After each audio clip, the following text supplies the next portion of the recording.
What's up? This is Jordan Gray from Half Lit and Dope Living TV. Hey, this your boy Don Ritchie representing the Midwest 219 Stand Up. Hey, what's up, y'all? It's Lamar Tate. This is your girl, Monifa. Hey, what up? It's your man Dave Hollister from Blackstreet. You know what this is right here. This Trigger Trench in the building. Hey, what's up, y'all? This is your boy Jason Weaver. And whenever I'm back home in the Chi, I'm checking out Dope Living TV. Hey, it's your girl, Adina Howard, and you're watching Dope Living TV, live with Greg Gray and the crew.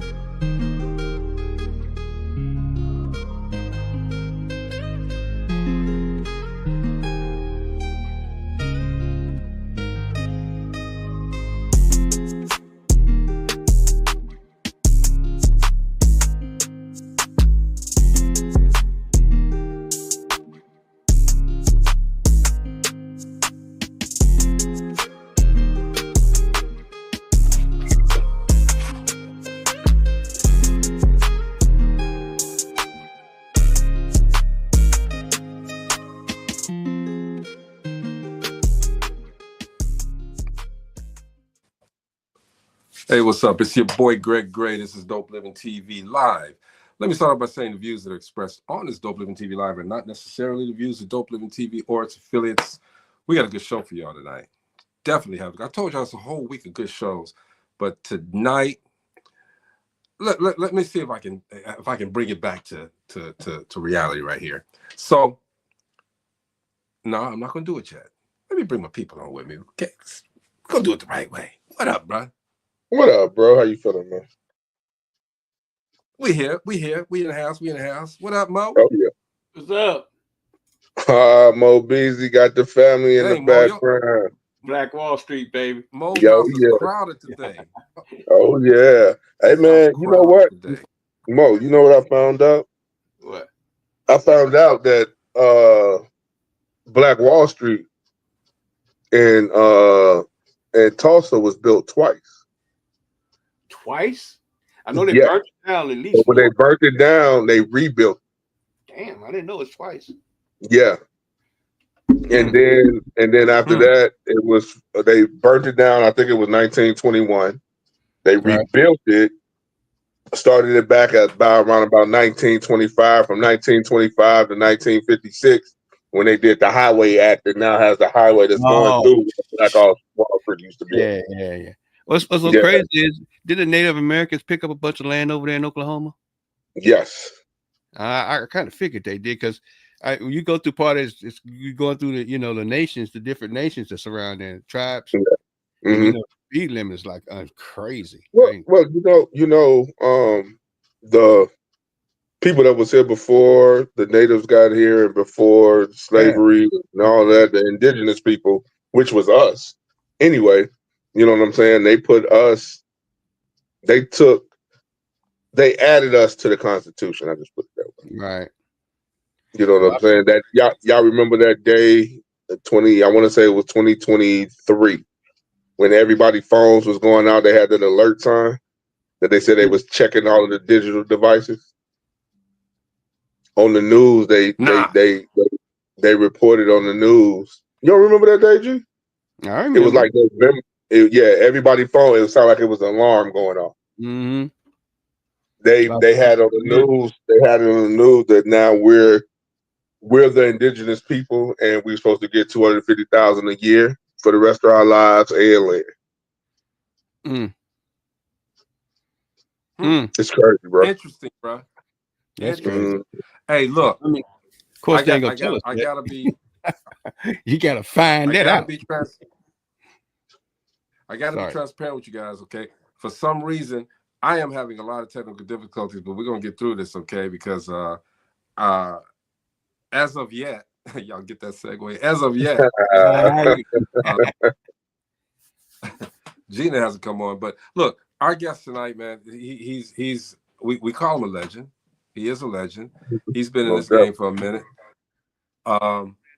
If you guys can remember the story, I mean, people don't know the entire story of how Boyz II Men came up, okay? But if it wasn't for this guy, and he could dispute it if he wants to, if it wasn't for this guy that's coming on tonight, there probably wouldn't be Boyz II Men probably wouldn't be where they're at today. You know what I'm saying?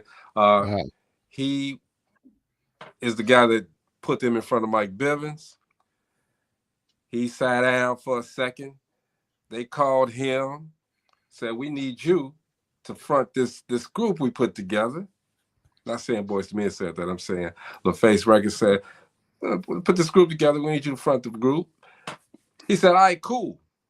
All right, some brothers, and they formed the group As Yet. And right off the bat, as soon as the video comes on, you know, last night, this guy started it off, okay, and we're gonna find out tonight what he been up to. Okay, everybody say what's up to Mr. Marc Nelson. What's going on, bro? Mark. Good. How are you, Greg? What's up going on? Thanks for having me. Hey, let me tell you. Let me start right away. I love your intro. I love the intro to the show. It's got class, man. It's tasty. I love it. Thank you. Thanks. Yeah, man. Thank That's very, very nice. I was like, all right now. Yeah, thank you for having me on your show. I appreciate this. Oh man, thanks for coming on, bro. Man, we've been trying to get you on for a little while.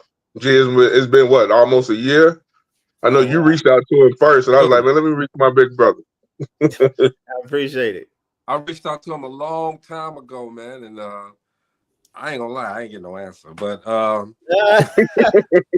wasn't my fault. Please, we got him now. That's Blame it on Wakanda. Blame it on Wakanda. That's water under the bridge. We got him now. That's so funny. So, Chris, what I'm going to do right now, man, is I'm going to go to a different spot, and maybe I got a different. It's going to be better. So, y'all start this conversation off. I'm coming. I'll be right back. Okay, yeah, man, no doubt, man. Hold on 1 second, guys. Hold on 1 second. I just want to make sure my ears are right here. I'm sorry. I can hear you, but I can't hear myself. All right, we're good now. Talk to me. Yep, we're good, man. First off, I want to say you know what I'm saying, happy belated birthday to you, big bro. Thank you very much. Thank you. Appreciate it. Thank you. Then also happy, 29th anniversary from the release of last night, that release February 13th, 1996. Thank you very much. I appreciate it. Most definitely, man. First question I really want to ask you, man, when did you know that you wanted to be in the music business, singing and everything? I love this question. I really do. So, music was always in my house. Uh-huh. Go ahead. You want to say something? No, I was just going to say, to add on before you answer that question, when did you know you can sing? And then when did you know that you can be in the Okay. You want to be in the music? I love this question too. So music was always in my house, and my mother was a professional singer as well, right? And so even though she was out there doing her thing, she kind of sheltered us. So I really didn't pay attention to her career. She was kind of blowing up, and I'm just being a typical kid. But I love music, and one particular day, I'm in our living room, and I'm listening to Journey. Y'all remember that group called Journey? Don't stop believing. I'm listening to this song, right? So up track, right? Yeah, so I'm going, just a small town girl. Yeah. Living in a lonely world, right? Oh yeah. And then I hit that note. You took the middle and you're going. That's at My the mama end. went,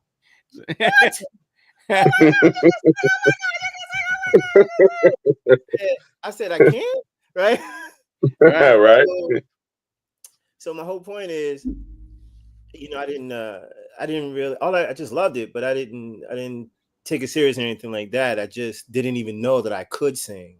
I just knew I loved music, right? So she opened my eyes to the fact that I could sing. That being said, funny enough, probably in that same year, because I was in 7th grade, so I'm maybe 11 years old, somewhere around there. Yeah, 12-ish. Yeah, somewhere around there. I'm watching TV, and then my girl's like that, a candy tree, candy come. Oh yeah. Right? Run Hurt my head up with that song, man. Right? I just so you running through in the our house. in our age bracket, the Jacksons were before my time. Mhm. Even though as a little kid, I saw like the Jackson cartoon or something, but I couldn't. Yeah. As soon as I saw New Edition, I said, "Oh yes, this is what I want to do. I got to do this right here. That right there. You see that guy? I want to do that." You push that button. Yeah. So 7th grade, New Edition was the reason that I wanted to sing. There was no question about it. They were the reason. Absolutely. That's almost everybody's story, bro. Yeah, well, but here's the Like you beauty said. of it. I'm sorry, I mean cut you, bro. Yeah. Here's the beauty of it is, and I know we'll get to other stuff, but the one thing I'm so thankful to God is that I could actually go to the people. Yeah, that's what I'm trying to say. So I'm literally on the phone with Ralph Tresvant, producing him. I'm about to produce him, right? I sent him a record. He loves his record. He's like, Mark, I love this record. Now he knows me as Mark, as Yet, Boyz II Men, right. And I'm on the phone like, this brother has no idea. He's a whole doing like this. Yeah. And I said, Ralph, I swear to God, I don't mean to fan out on you, bro, but dang. You must have. I tell you. Hey, look, big bro. Do you be on the phone like, yo, Riz, man? Come on, Riz. You know how we.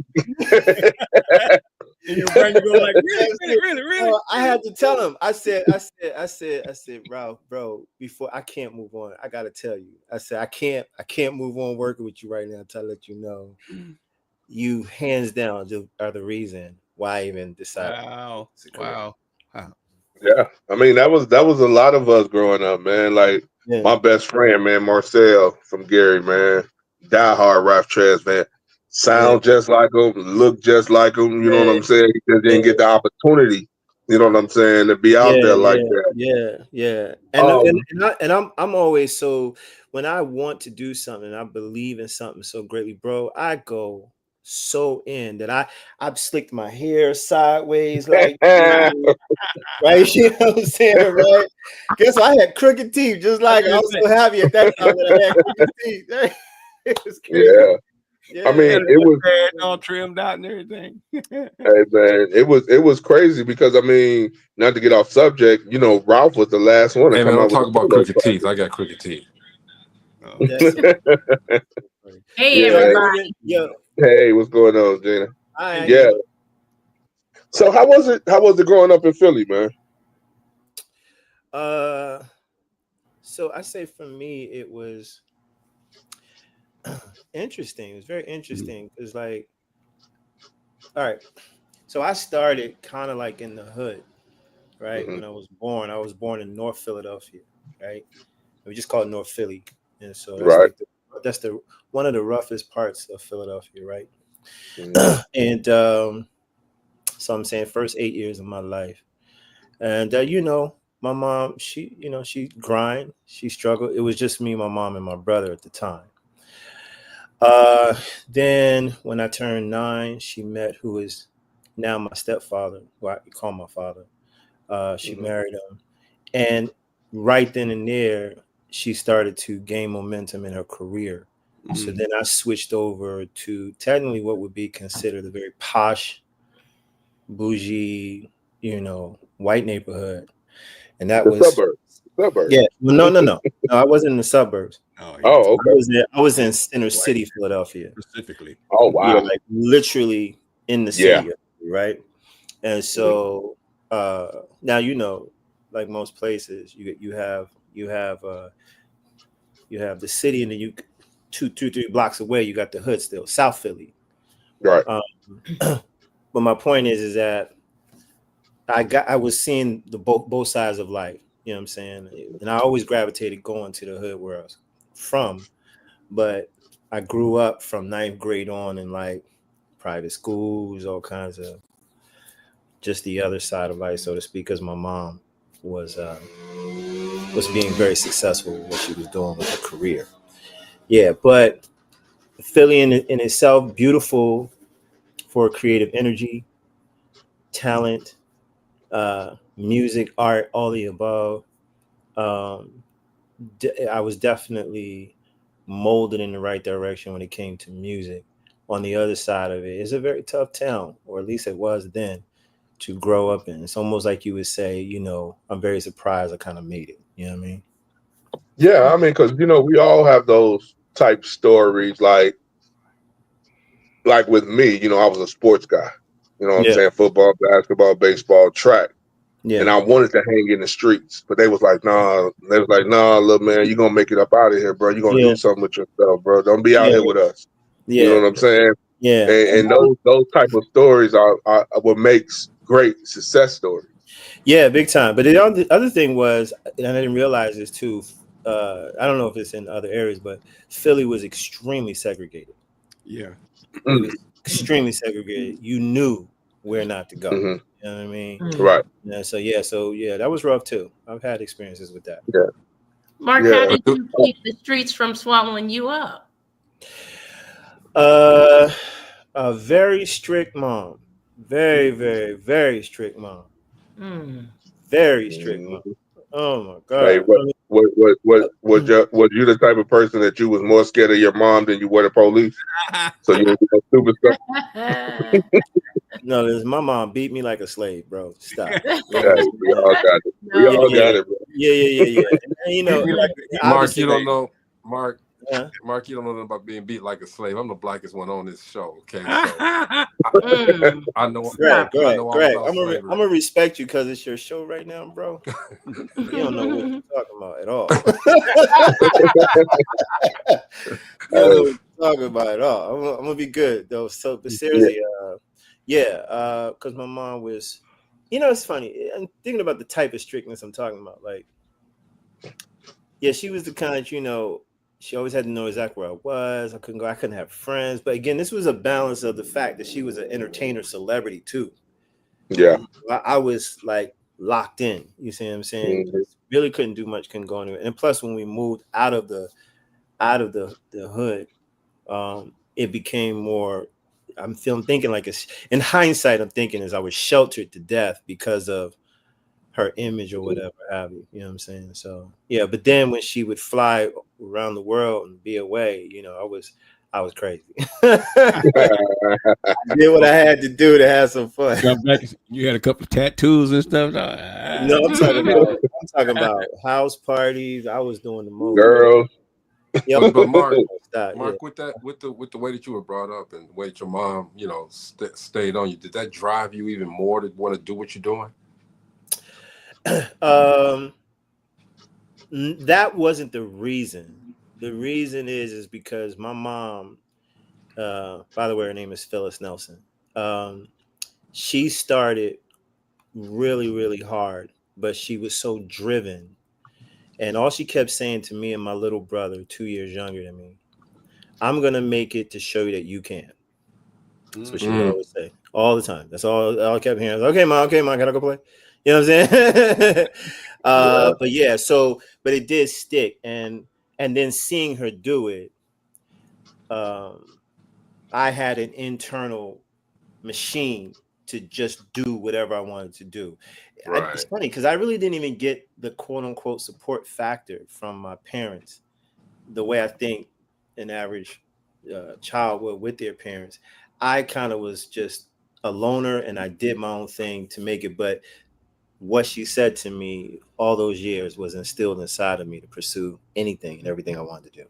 But that's kind of important to me because if you didn't feel that you had the support from them, because I know and I can only speak from my career, I'm going up and I'm on TV and I'm winning these awards and I'm doing all this and doing all of that. Yeah. I never thought that my pops even liked what I was doing. Okay. Because everybody in my family was electricians and this and that. And I chose a different path and I succeeded in that path. I never thought that he liked it. And come to find out when he died, he was probably my biggest fan, Yeah. No, I get it. I think, my mom, again, here's the thing. It's so funny being 54 and my mom passed at 47. So I'm looking at her right now like a child, you see what I'm saying? Mm-hmm. In the sense of super young, right? That being said, I now can look back at the journey and understand better than I could, obviously being in the middle of the journey. And so all I know is she loved music just like I did, and she wanted to constantly be creative. And she took on 2 little boys where she didn't even want children at the time. So kudos, you see what I'm saying? But at the same time, everybody has their story. My story is, I don't think it was neglect. I just think it was, okay, I had you. I'm not going to get rid of you. I'm not going to give you away. I'm going to bring you with me, but I'm still trying to do what I want to do. And she did it, you know? And in her doing it, whether I got all the attention I thought I wanted or whatever, it made me strong to just go pursue and pursue anything I want to do, you know? Yeah. That's the best way I could look at it. Yeah. So let's push it up a little bit, y'all. Let's push it up a little bit. So you sing and you out there and you're doing these shows and this and that. What got you with Wanye and Sean and the rest of them? Okay, so we all went to Cram Performing Arts High School. Mm-hmm. Me and Nathan were best friends since 9th grade, and had a mutual love for New Edition, and that's where that started. And mutual love, and then so me, Mike, and Nate are in the school, and then the next year Sean comes to the school, and I think our last year Wanye comes to the school, and I knew right then and there, you know, we had something. So you know, me and Nate was piecing it together, you know. That's how that went down. And Wanye was only 14. God, could he sing? Wow. Jesus, could he sing? Ooh. In the Performing Arts High School, we were in a choir. And so me and Wanye sat next to each other in the first tenor section. Sean's behind us in the second tenor section. And then Nate and Mike were in the back in the bass section. So in between classes, we would connect in the bathroom and in the hallways and just work on records like, you know, New Edition and so on. So that's how that started. Yeah, we went to high school. That's funny that you say that. But do you remember y'all first like talent show y'all did together? Yeah, I think I remember the first one. That's funny you asked that one. The first talent show we did, I'm trying to remember the name of the venue, but I know it's on Broad Street. The text something. In any event, what's one thing I love about this question is that when we see, you have to understand the reason why we were so tight is because we were actually in a choir together before we started coming together and singing R&B. So we were already being trained to know our position, you see what I'm saying, and our tones and our voices, you see what I'm saying, right? And I said that to say, and when we did this show, we were in competition with, you know, local groups in Philly, and for some reason, our music went out. And when our music went out in the middle of the competition, we immediately bonded and sang a cappella. You see what I'm saying, right? Y'all pulled it out, yeah, we showed it, and everyone kept saying, "Y'all did that on purpose. Y'all did it on purpose so y'all can sound real good." I was like, "Nah, we just had it like that." Right. Yeah. But that's cool. That's cool. Yeah. So, the story goes that you pushed them in front of Mike Bivins. Is that true? That's exactly right. Absolutely correct. And so, briefly. It's funny. A lot of people keep saying, "Man, you're leaking it before you put out your book." And I'm like, you know what? I want to just start telling it now because there's so much more, you know, to details of just the whole journey of me and Boyz II Men that I could share. But the New Editions movie, you see the character playing Michael Bivins on a tour bus. And if you look, you see 5 guys who are representing Boyz II Men. Right. And so what I want you to understand is that there's politics to this whole game called the entertainment business. And you just have to know how to, you know, go with all the punches. If you look at the character that's speaking to that Bivins, He's dark skinned with a box haircut. Right. Yep. With a sweatsuit. That's me. Right. Wow. But they made him Nate for political right. reasons. You see what I'm saying? Right. And so I'll show you a photo of me and Nate. The guy doesn't look like Nate. It's fine, right? But Bivins respected me enough to make it 5 guys and not 4 guys. See what I'm saying? And which I don't know is that he texted me right after the premiere. You see, I leave you out, bro, right? I was like, I appreciate it. Right? Yeah. So that was a cool gesture. Neither. Huh? Don't leave me out them payments neither.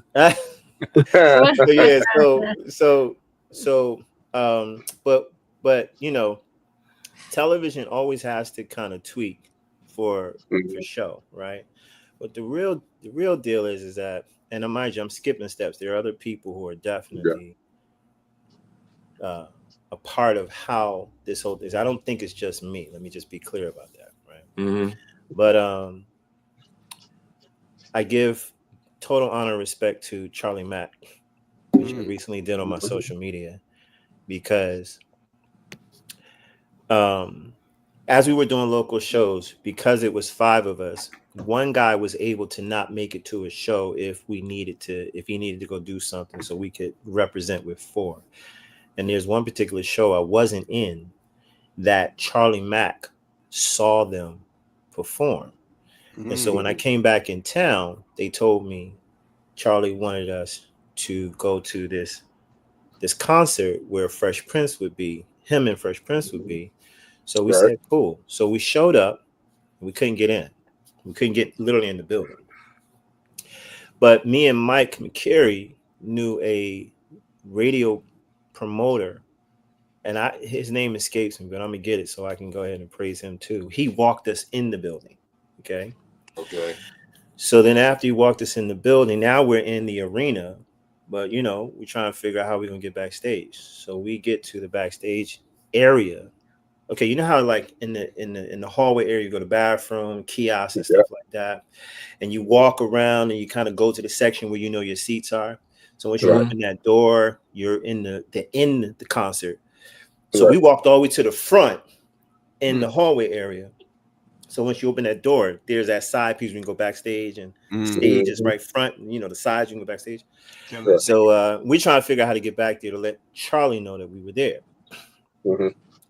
And then a lady comes out with, you know, she's all tagged up, and she went to the bathroom. And I said, yo, I'm gonna ask her for a backstage pass. And they was like, nah, man, don't do that. I was like, nah, bro, I'm gonna ask. So she comes back, and I go, excuse me, hi, we're Boyz II Men, and you know, Fresh Prince supposed to be here, but you know, he told us to come here, but he don't know that we're out here. And I was just wondering if either you could walk me back, or maybe I could have a backstage pass, and I could let him know we're out here. And she just looked at me, reached into her pocket, and she gave me a pass. Get out of here. Yeah, she gave me a pass. Right? Hey, the crazy part about that, bro, that does happen like that, because I do it all the time out here in Vegas. Right? I do it all the time. So after I did that, you know, I'm excited, and I'm about to walk backstage, and Nate was like, yo, Charlie didn't see you, so he wouldn't recognize who you was. I said, yeah, you know what? That's right. So I gave him the pass. I gave Nick the pass. And then Nate went back, and we waiting for him. And then he comes back out. Yo, man, he wasn't there, bro. So what we gonna do now? I said, man, give me the pass. So I took the pass, and I walked backstage, and I'm looking around, and I'm seeing Keith Sweat. I'm seeing Paul Abdul. I'm looking at Phyllis Hyman. I'm like, what? But I didn't care, because my mom was already. So I didn't look at people like that. You see what I'm saying? I was on a mission. You know what I'm saying, right? And real quick, Mark, this like what, 88, 89? So this is 1989. 89. Yeah. Okay. Yes, So I was touring with them too. About that time. Yes, because of the year I graduated. Yeah, that's right. Yeah. So I'm back there, and I notice a girl who loves us locally, and it was Teddy Pendergrass's daughter, LaDonna. Wow. Okay. Right. Destiny. Yeah. So I say, LaDonna, yo, can I please hold your backstage pass? Just I need your backstage pass. Come She on, was man. here. She's like, here, take it. So she gave it to me. And I run out and I put it on Nate and I walked him back. I said, stay right here. Took it off of him. And one at a time, I got everybody backstage, right? Right. So then That's how you do it. That's how you do then it. the last guy I got was Sean. And as I tagged Sean and we walking up the ramp to go backstage. Now we're backstage. As we're walking backstage, there's a back door, back entrance to the backstage. And Bell Biv DeVoe walk in, and now we're pushed with them. Right? The whole everybody losing it because New Edition just came off the Any Heartbreak tour. They're hot, fire, right? Yeah. And they're about to announce that they're Bell Biv DeVoe. So we're pushed in with Sean looks it back. He's like, oh my God. I was like, I know, bro. Keep going. Let's go. So when we get back, they maneuver straight onto the stage to announce that they're BBD. And I told Nate and Sean and Wanye, come over here. So we stood right where that curtain opens to let them back off the stage. And the first person I approached was Ricky. I said, Rick, we're Boyz II Men. Yeah, can we sing for you? Nah, bro, we ain't got no time. We gotta go. You got a tape or something? I was like, nah, okay, cool. So then Biv, look, we Boyz II Men. Can we sing for you? He just stopped. And I'm telling you, they were so hot that when they stopped, everyone, press, cameras, everyone stops. So he was like, all right, cool. Let me hear what you got. That sounds just like Mike. That sounds just like Mike. Right. So he walks. So him, Ricky, and Ronnie walk over to this. I'll never forget. They sat against this chest, big old chest or something. And me and the guys, we lined up curved like we typically do, and we sang what you now know as the a cappella version of "Can You Stand the Rain," which me and Nate arranged. Okay. So obviously they eventually re-recorded and put it on a CD or whatever. But so we sang "Can You Stand the Rain," and they was blown away. But you couldn't see it on Bivins' face. He had to be cool about that shit. Right? He was like, yeah, cool. So then he gave me his phone number. And he told me to call him in a couple of weeks on a very specific day. So you got to know that's like the longest wait ever on the planet, right? But it was very exciting. And so let me just continue with like what went down, unless you want to ask. Dude, no, you know we good, bro. It's rare, Mark, when we get a chance to sit back and listen. Lately we've been on a roll. We've been on a roll. Sit back and listen because we got lots of questions, but we'd rather hear it from you because through what you're saying, you're answering the questions. Yeah, there you go. Cool. Yeah. So that's what that moment, and so that's why I say lately, through divine intervention and God, but with my determination and drive and knowing that we had something, there was just no way I was going to let that slide, right? Yeah. So I called Biv. I'm on the phone with him. Nate's sitting right there. And he's like, yo, so what you want to do? I was like, we want to work with you, man. What? He was like, so you got management? He was like, yeah. And that's where the problem came in. And so, that's where the problem came in. So me and the group was signed to management. I was signed as an adult because I was 18 already. They were signed younger. Ah, there we go. Yeah. You see, right? That began the mad discrepancy of how to get this situation working. Yeah. And then one thing leads to another. I get a call and I'm no longer in the group. And obviously that was the most devastating moment of my life. Didn't understand. And more details will be in the book. Come on.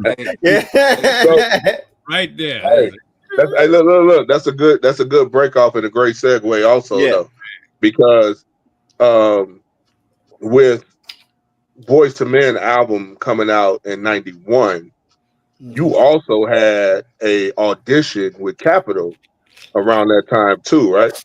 So not really an audition. So because we were performing arts high school, there were scouts coming to our school looking for talent. Okay.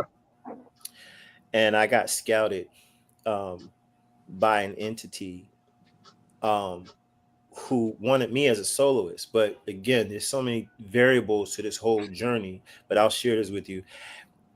I got approached by them before this Boyz II Men situation. Now, I was Boyz II Men, but I got approached as a soloist. Right. And I went to New York with my mom to play Boyz II Men. And they turned it down. Wow. Right. And it's so crazy. I used to argue with my dudes, Boyz II Men, like, bro, I didn't go up there for me. I went up there for us. That's, my grind is crazy. You see what I'm saying? Right. So they was like, you went up there to be a. So I said, no, I went up there to get us a deal, and they turned us down. And so then when this hit the fan where I wasn't in the group, I went back and took a deal because that's all I had. Right. Yeah, that's what happened. So I got signed to Capitol Records. Yeah. What song did you sing for them? Or I mean, like the first single that was on your. My first single was a cover by Marvin Gaye called Marvin Gaye. Want You. Yeah, I Want You. Yeah. Oh yeah. Yeah. And I mean, I would say again, bro, so many years ago, again, when I'm looking at it from this lens, it's so crazy, right? But wrong song, too young. It just wasn't right. The company that I was with just couldn't see a vision for a young 18-year-old man like myself. That's crazy. That's crazy. And it was, let me put it this way. It was complete hell. The worst nightmare of my life, but it made me so strong to understand how this works. And it also tapped into my understanding that I had more strength than I thought I had. They say God never gives you more than you can bear.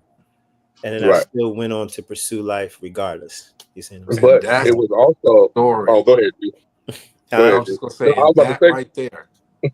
That right there is the message. That's what we do this show for, man. So we get that message out of the story, man. Because God did not put. I was saying this maybe a half hour before we got on the show. I was talking to somebody and I said, God don't put us through too much that we can't handle. Let me tell you. I watched every award ceremony Boyz II Men had, every award they won. I went to the concerts. I hung out with them after the shows, hotels. I watched them get anything and everything under the sun. It was the most devastating thing in my life. Man. Horrible. Like horrible. And I'm young. I'm a kid. You might as well say I'm a kid. I'm 19, 20. Yeah. Yo, messed up, traumatized. Totally traumatized. Right? But that I create something. Go ahead. No, I was about to say, but it was a blessing in disguise too, though, right? Because if that solo album didn't come out, that's what I'm trying to say. Like, so could you, Greg? You talking about message? This is the whole point of me saying it, because I will never hide the devastation of it. You know what I'm saying? A lot of people will try and run from that, or say it didn't happen, or be delusional and kind of deceive yourself as to the fact that this didn't happen. And my whole thing is to share it so that you understand it was horrible, right?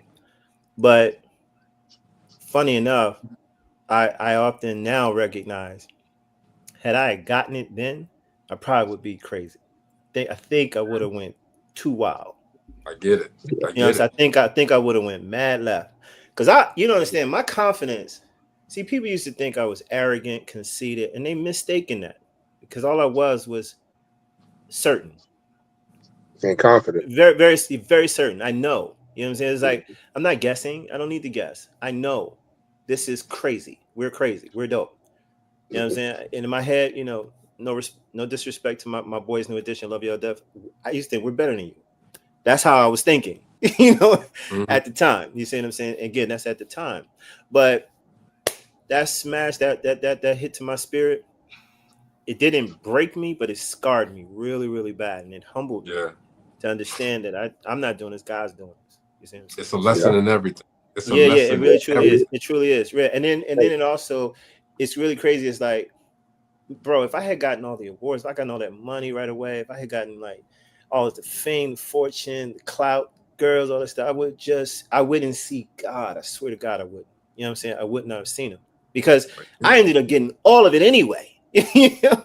Right. And then I circle back and I'm singing with the same Boyz II Men for 8 years. You see what I'm saying? So, you know, I just hope that everybody recognize that. You know, that's crazy, man. Yeah.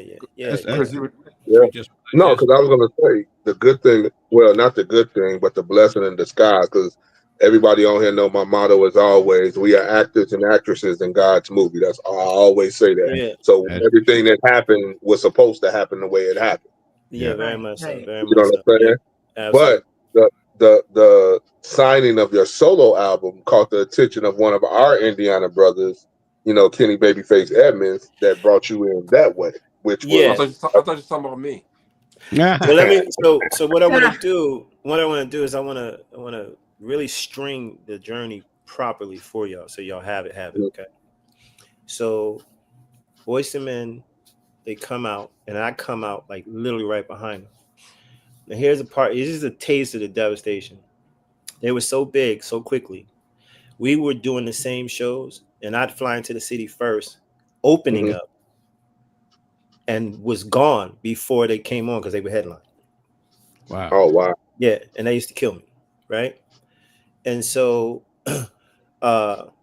when I did the solo record, here's what you don't know. I'm sorry, it just turned to just me. Did someone do that on purpose? Yeah, no, he just put you. He just gave you the solo. Marvin, no, you can do it again, bro. I just being sure it wasn't my computer. My apologies. No, we're good. So when I came out with I Want You, funny enough, Charlie Mack circled back and is trying to help me because he sees what I'm going through this whole situation with not being with Boyz II Men where I originally started. And he books me a show at the same venue I got them discovered. Wow. Right? Oh, wow. Now watch this. So I do the show, and after I finish the show, I'm still living in Philly, so I could literally just damn near walk home, right? Right. After I finish the show, I'm coming out, and there's a group of guys waiting outside for me. And they're like, Mark, bro, we love you so much, man. Yo, we just wonder if you'd be willing to come to our house and help us, you know, with our harmonies and stuff like that, right? And I was like, sure, no problem, right? So I went to their house, helped them with their harmonies, and then I left. That was that. And so 5 years, 1995, 5 years later, I get a call from LaFace Records saying that they just signed this group based out of Philly, say they know you, and we want you to be in the group. And they were called As Yet Untitled. It's the same guys I helped right before. Wow. Same guys. Same guys. Destiny. And so when you talk about a message, you know, planting seeds, you know, I planted a seed that I didn't know was going to water and help me with my career. Well, you know, like what we used to stay on Dope Living, you can't be blessed unless you are going to be a blessing to somebody. So yeah. That's, and I always found that was very interesting to see how that full circle. No, that's that's amazing, man. And the group As Yet, man, did really well. We like did. I said, I clowned yesterday. I ain't gonna lie. I clowned yesterday. I was gonna tell them. I knew, of course, I knew you was gonna tell me. This is right here, man. But I was like, they got all of these boy band like characters, and you got this one funny looking dude. I ain't gonna say which one it was, but it was one funny looking dude. In our group? In my group? Yeah, in your group. You said funny looking? Yeah, he was funny. Oh man, you know, I already know who you're talking about. I hope he ain't watching, okay? But I already know who you're talking about. They're going around in this circle, then all of a sudden his face comes up. I'm like, damn. So funny. And wait a minute, Mark. And then y'all rolled him around again, and I'm like, damn. But Christopher, I'm sorry. Yeah. I was just gonna say. Go ahead. I'm sorry. The group was that song resonated everywhere. As a matter of fact, man, I ain't gonna lie. I got some really great sex from that song, Yeah. man. Yeah, yeah. Really great. So, Hey, man. So did I. hey, Mark. Hey, Mark. I got to tell you what I tell H-Town every time I see them. I was like, bro, you got to help me with these child support payments, dog. It's y'all fault.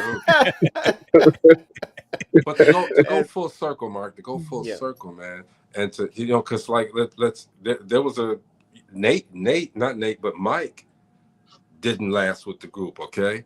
To go full circle and to have that triumph, because what we always try to impress on this show is that you got to go through something to get to something better in your life, all right? Yeah. Because I was under the impression that you left the group. Yeah, but most people were. Yeah, you didn't leave the group. They told you no, get out. See, it wasn't the group who told me that. So again, it was management, right? No, again, I'm giving you pieces, but I like this interview a lot, so I'm gonna just give you a little bit more. Right. So what I didn't know is my mom had a conversation with Michael Bivins, and she was telling him that she wanted me to go to college. Oh. And so when I got that call, my mom never told me that she had that conversation. Oh wow. And yeah, and Wow. so obviously that was very devastating. Yeah. To discover, but I discovered that years ago. Like, okay, we're talking about maybe 4 years now, because I had a like 2 hour conversation with Bivins about everything. Because I was like, bro, what happened? Like, why? I don't understand. I said, Mark, no, bro, I didn't. It wasn't you, wasn't the guys, nothing. It was.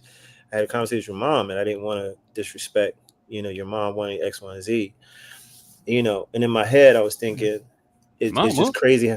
Well, yeah. Well, here's the crazy part. It's like, my relationship with my mom was, again, an interesting one. May she rest in peace. And I love her for doing everything she could for me. She raised me, but I wanted to make my own decision. I'm the one that pulled this thing together, put it together, did this, that, I got to discover all the above, and then to just, take it from me. At least I got closure on what happened, because when I got with Boyz II Men in 2012 to do the residency in Vegas, we all finally was able to talk and have a conversation, and so they understood my view, I understood their view, and then we really kumbaya'd and bonded. You see what I'm saying? And it gave me so much closure, to what really happened. Yeah, but by that time you was Marc Nelson, it's exactly. just somebody else. You already had your name. So that had to have been a great feeling, man, because as much as you went through and you stuck with it. That's the most important thing. People fall, but some people stay down. You stuck with it, absolutely. Thank you. I did. I mean, look, when I heard them on the radio and I saw them on TV for the first time, I cried and cried and cried and cried and cried and cried and cried, and then I just wiped my tears and said, "Okay, what you gonna do? Well, I'm either gonna kill all them and then blow my head off." I don't mean that literally, or I'm gonna get up and do something, or not. You know what I'm saying? Well, or, I mean, no, go ahead, finish, Mark. Yeah, no, or I'm gonna make something happen. So, like I said, I closed that deal, went through that journey, and one thing led to another. With so many people that I have to think again, there's too many people to sit here because we'd be here for hours, going to how they were very helpful to me getting. There's one person I have to mention, John Robinson, John. He's a producer, and I co-wrote a number of records with him. We co-wrote and produced "Don't Say" for John B. And John actually is the person who gave the number to the LaFace Camp to call me to be in As Yet. So I want to put that out there as well. That's so crazy, bro. I think about like this. You sitting there saying, well, you have to give a lot of thanks, and you're giving thanks, and you wondering where, hey, I put some people on that ain't said, nothing but, ain't saying too much about. Yeah. I mean, put that blessing out there. That's why you blessed. Thank you. I appreciate it. Yeah, I do. And because it's a funny thing, I love telling these stories that like, I want to make sure that people understand that God is already telling you what what you see or what you want to do. You know, you don't have to ask anybody. You don't need anybody's opinion or advice about your journey. It's just really a matter of going for it and never quitting until you get there. Because I loved Babyface when I was in 10th grade when I saw him on Soul Train singing I love you, babe. You know what I'm saying? In the scariest way, I want you, babe. I was like, oh my God, who is this? Who is that? Yeah. And since 10th grade, that's I said, I'm gonna work with him. I'm gonna work with him one day. And lo and behold, man, I'm in the studio with him every day. I'm signed to his label. I'm writing songs with him. I write a song for him. It's just like, you're not gonna tell me there isn't a guy, especially after what I went through with Boyz II Men and you know, just everything it took me to get to where I wanted to be. You're not gonna tell me it's not a blessing, bro. It's just you're not gonna say it's where you're supposed to be. One more thing I want to say real quick. talk to me, please. The second biggest what if that didn't happen was the group Blaze that y'all was putting together. Yeah. What happened with that? All right, let me put a little bit in the context. Blaze was a super R&B group put together with Mark, Tony from As Yet, Lil G from Silk, and TP from Blackstreet, right? That's Terrell, right. right? That's exactly right. Yeah. Now, some days I have to toot my own horn, pat myself in the back. That initiated a few super groups that are out there. And that Tyrese, Tank, and Genuine. I'm sorry, it didn't just happen. Trust me. That didn't just happen. Nah. As a matter of fact, I'm gonna blast Tyrese. I called him. I said, Tyrese, I just put the super group together, bro. You got some songs I could, and I know that's where he got the idea from. I'm just messing with him. Right. That being said, no, it's true, but I'm just pulling. That being said, so Tony Grant called me one day and was like, bro, what if we put a super group together with lead singers from Blackstreet, Azure, and Silk? I said, that's crazy. I'll call you right back. So I was sitting there thinking about a name for it. And then I called Sony Music Publishing and I was like, look, we have an idea. Blackstreet, Azure, and Silk, lead singers, and we're going to call it Blaze. And so he was like, oh my God, that's crazy. So he signed me to a publishing deal and gave me a budget.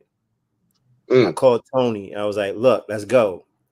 And so we all went in the studio and we went in with some heavy hitters, Trackmasters, Stargate.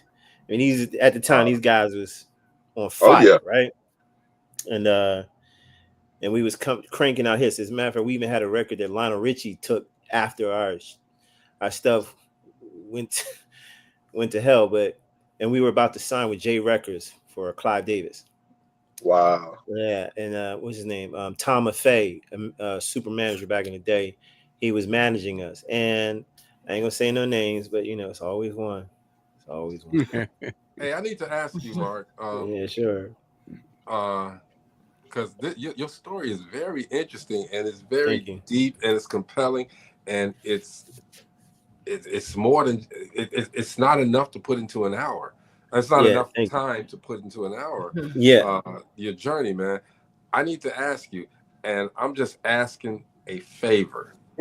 Okay. Just a favor. No problem.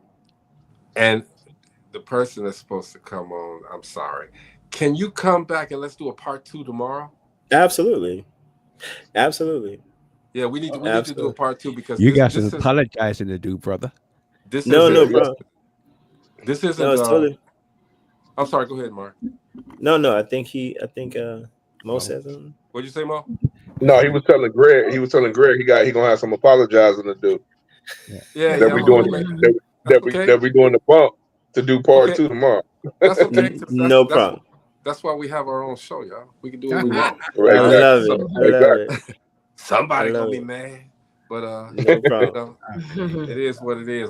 I as soon as we out of here, I'm gonna be on the internet saying, hey man, we gotta do this because I already rescheduled this person, but they're gonna be really mad and it's okay. Oh no, I appreciate it. Listen, I appreciate it. If you want to do it another day too, to save face on another person, that's fine too. I'm here. You know. No, we good. You already said bro. Yeah, you We already. good. You already All said right, yeah. good. We All good. right, You no already problem. said Yeah, absolutely, no problem. Y'all want to end now, or Well, we're gonna have to because yeah, 5 minutes. But no look, man, problem, because no problem. and I'm sitting here listening, and I'm like, you know what? We gotta finish this story because we haven't even Yeah. gotten to what he's doing now, you know, Yeah, no and what Right. transition from that one moment to we gotta Absolutely. find out that the second half. We haven't even All right, gotten to no the first problem. half, No problem, guys. Mhm. Absolutely. Hey, look. It's my honor Hey, to be on look. here. We didn't even get to one of my girls' favorite songs after it's all said and done with you and the Queen Bee. Oh, Beyonce, yeah. hold it. We can't tell everything. We want Yeah, to make come Say sure. on. that for And part plus, 2. Right. we had a bunch of technical difficulties at the beginning anyway. No So problem, guys. you know, I'll and see you here's the tomorrow. Absolutely. funny Tell part me. too, man. As I put that little promo out, they muted all of it. I'm like, okay, I prepared for that because I wanted to make sure it was visual, okay. But they muted it all. I had it synced up real well too, but that's okay. We good. Mark, we get ready to get out of here, man. But No is there problem. anything else you want to say real quick as far as And I'm enjoying this conversation. I appreciate it. I really like your show a lot. I really do. And I'm looking forward to sitting with you tomorrow. Definitely. Yeah, we there tomorrow, Mo. Oh man. Yeah, I can't wait till the rest of the story. I'm sitting here going like, what? I know, right? I'm gonna get hung up like this. Well, that's all right. I'm looking for the story. I'm waiting for part 2. I'll be here tomorrow. That's all right, crazy. guys. What's all right, V? later. I mean, you know, Dr. this Lane. like I mean, you know, this like he to me, Greg and Mo, is like y'all out of me. This is my big brother. We used to have this conversation standing in front of Gallery Nightclub in Santa Clara, Hollywood, all the time. all the James time. Bond said this one is necessary, brother. He said that's necessary. He'll Oh, definitely yeah. be a Gina. Man, it's just an honor to sit with a legend. Like, you don't get this very often. You know, everybody want to bring on the youngsters and all of that yang, yang, yang stuff going on. But this is real music right here. Just real music. Thank you. I appreciate you so much. All right. It is, man. I'm going to tell you, man, like I said, I tried to reach out to you. If you go back in your messages on one of these platforms, you'll see me introducing the show and saying, hey, man, come on in. And you basically threw a thumbs down to me, but that's okay. Oh my God, I'm here now. I'm here for you now. But you're Okay? here now. Even a part 2. I'm joking, man. But you know, it's this is what, and you all don't have to agree with me, but remember when we said you got to go through something to get to something, we needed guests that could come on and talk about that journey. Marcus, he epitomized how that journey can transcend, how it can walk through anything, okay? And you did that, Mark, and we're not done. So everybody, please tune in tomorrow so we can have more from Marc Nelson and get more of this little masterclass and this lesson that we're getting, okay? Mark, we appreciate you, man, and we'll see you tomorrow, bro. You. All right, guys. Take care. Everybody, Y'all. this All right, thanks, TV bro. Live. We will see you guys tomorrow, all right? Peace out. All right, bye.